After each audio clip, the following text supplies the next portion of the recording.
Hey guys, so today I am here to talk about 1,000 Perfect Notes by C.G. Drews. And this author is also known as Vapor Fury, who is one of the best reviewers out there, honestly. I love reading her reviews on Goodreads. They're just so good, and she's such a good Instagrammer, and I had to support her book, and I'm so excited that I finally read it, and just, it was amazing. Like, honestly, it was amazing. This review is going to be spoiler-free, so you can watch till the end, and hopefully by the end of this, you will want to read the book because it was so adorable and I loved it. So this book did come out like a couple of months ago, and it's been going around like the Instagrams and stuff, but I haven't really seen it too much on YouTube. But it is an Aussie book and you should be able to get it on Book Depository. Yeah, I bought it on Book Depository, so you can get it through the bookish sites. I didn't actually get it when it came out straight away. Like, I waited for a little bit, then I bought it, then I waited longer, so I was really glad that I could read it for the booktubeathon and to be able to enjoy it. And just saying, it was a beautiful book that left me in a mess. This book is about a boy named Beck, and he's 15 years old, and his whole life his mum has been forcing him to play the piano. Like, he makes him go without everything just so he can play the piano for 28 million hours a day, because she bought the most expensive piano there is, and they don't have much food, they don't have clothing, they don't have anything. The school they go to is kind of a shithole, so Beck doesn't really have anything in his life except for the piano. And the thing with Beck is he isn't a child prodigy in the piano arts. Like, he just spends so much time doing piano that it just becomes his whole life. But he likes composing songs, but he has to do it because his mum punishes him when he does anything wrong. And she always tells him that he isn't good enough, and he has his little sister to worry about, so he has to stay at home because he's worried that his mother's going to do the same thing to his young sister. And then through having to do a group project with another student, he meets August, who is this bundle of joy that just pops into his life. She lets him know that there's other things in life than just playing the piano, and for him to finally start to feel happiness and to actually want things. And it's just an amazing story of all this happiness and sadness at the same time. He was honestly so adorable, and I would protect him with my life. I honestly don't know how Beck can feel somewhat innocent after going through so much stuff, because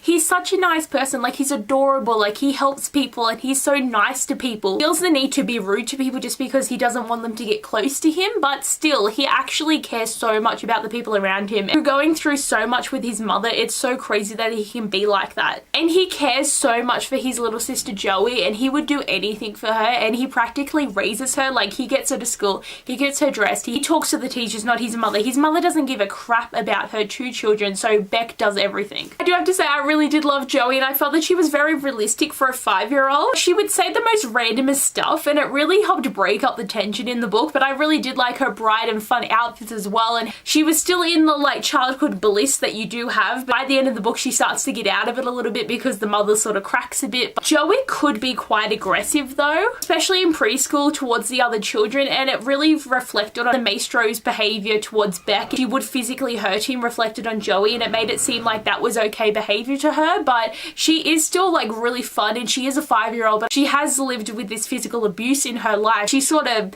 copies what her mother does, because her mother is a role model. Even though she's not a good one, her mother is a role model in the house, and Joey does get things from her, but she definitely gets a lot of her innocence and fun kind of side from Beck. And that's like, it was a very interesting idea of that as well. I really think it was good writing that the author put this in the book. So the maestro was an awful woman and never should have been allowed to have children. Like, who in their right mind would have had children with her anyway? And so after having a stroke, she couldn't play piano anymore because it affected her hands, and she actually was a child prodigy. Like, she was an amazing player, and because her dreams went to crap, she forced it onto her son. That's what you want, your parent forcing you to do something you don't want to do. So for years she's been telling him that he isn't good enough and that he's stupid and he's dumb, and she wished he would never existed kind of behavior. And after 15 years of that, it's really reflected on Beck. And now every time Beck does interact with people, he feels like they're going to treat him the same way. Like, every time you would see it where he'd be telling someone something and he'd flinch away because he's expecting that response, because that's the only thing he's known is his mother's response. And it is conflicting when I said before that he is quite innocent, and he is, but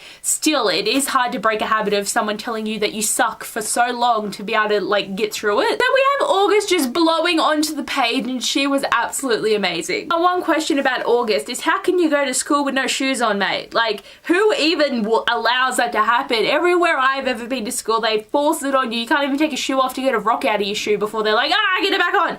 Like, man, what school is this? Because this book is set in Australia. Like, it's my schooling system. But why? what is going on with this school? He said August was such a good friend to Beck, and she really made it so that he wanted more from his life, and he realized that these are things that he's allowed to want for. Like, as a normal human being, he should be able to want for things and not just to be in his mother's shadow his whole life. And also the amount of dogs and cake in this book was quite fun. Like, I mean, we do know that C.G. Drews has an obsession with cake, but the puppies was so great. And just the fact that August never gave up on Beck. Like, she was always there to walk with him to school. She was always there at class. She was always trying to hang out with him. And like, there was a scene too when she met his mother and she was happy through the whole thing. You could just see his mother was ready to snap, but like August was just always happy and always trying, and she's just such a great person. I also got to say I really love Jan too, which is Beck and Joey's uncle and the Maestro's brother, and he was a fun character. I don't want to talk too much about him because he comes in later, but I just want to say he was a really great part of the story, and everything that he did I feel had a very good reason, and he was just spot on. So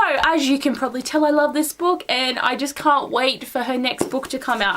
There's a bit of it at the end here. So The Boy Who Steals Houses is her book next year. Like, I'm so glad that they loved her writing enough to publish another book, because it would have been so sad, and I want more from her, and I can't wait to keep supporting this Aussie author and to keep seeing her write things. And I feel like it would actually be really fun if she wrote a fantasy. Like, I mean, contemporaries are really good. Like, this was great. It ripped my soul out, but it was great. But anyway, guys, hopefully you enjoyed this review. Thanks for watching, and I'll see you guys later. Bye!